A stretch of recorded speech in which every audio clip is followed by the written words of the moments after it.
Hi guys, Henry here from IFE. Just wanted to go over a quick topic that I've been debating with a few colleagues, personnel, speaking to Adam Fire at adamfire.com about, and one of the come up a lot is both on the chat forums in our websites. Is regulation worth it? What are the pros of regulation? What are the cons of regulation? I'm a bit more, say, down the middle than Adam, but I definitely get his point of view. He's not a big fan of regulation because he wraps too much red tape. A lot of the investors, he says, does well, and I completely agree with him. I do think that regulation, especially within the finance industry, can actually dampen results. And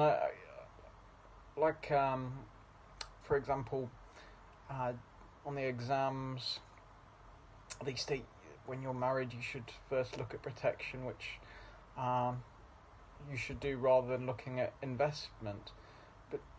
Any kind of finance person worth kind of salt in finance, should you say, would say you'd be better off using dollar cost averaging to invest into a index fund. So I definitely don't agree with what the full regulation has to say, but I do want to kind of meet it in the middle from an investor's point of view to make sure they get value for money and professionalism that kind of which every investor deserves these days. And I think you should look for minimal level of qualification. Now, it does vary on what countries you're in and where you're operating and who you're operating for. I'll do specifically for a UK centric. So for UK, it is very simple. It's a UK qualification, UK level 4, by one of the main two institutes. There's three actually. The CISI, CII, or the London Banking Institute.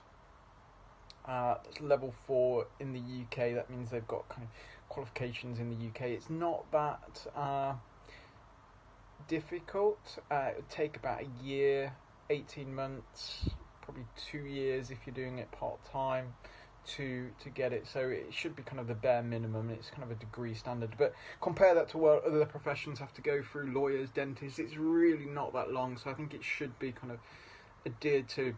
If you're in the international scene, have a look for a level 4 UK qualification of that nature. So level international securities level 4, level 4 CISI.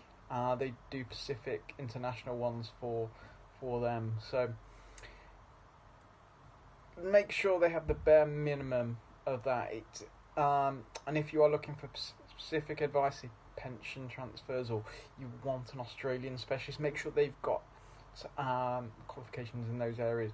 But then I would look more importantly, I wouldn't focus too much on the qualifications. I'd make sure, look at it as part of the fuller picture when you're looking for advisors. Look for experience. Do they have experience looking after clientele in your industry with your specific needs? So if you've got UK pensions, do they have expertise looking after UK pensions for elderly personnel, etc.?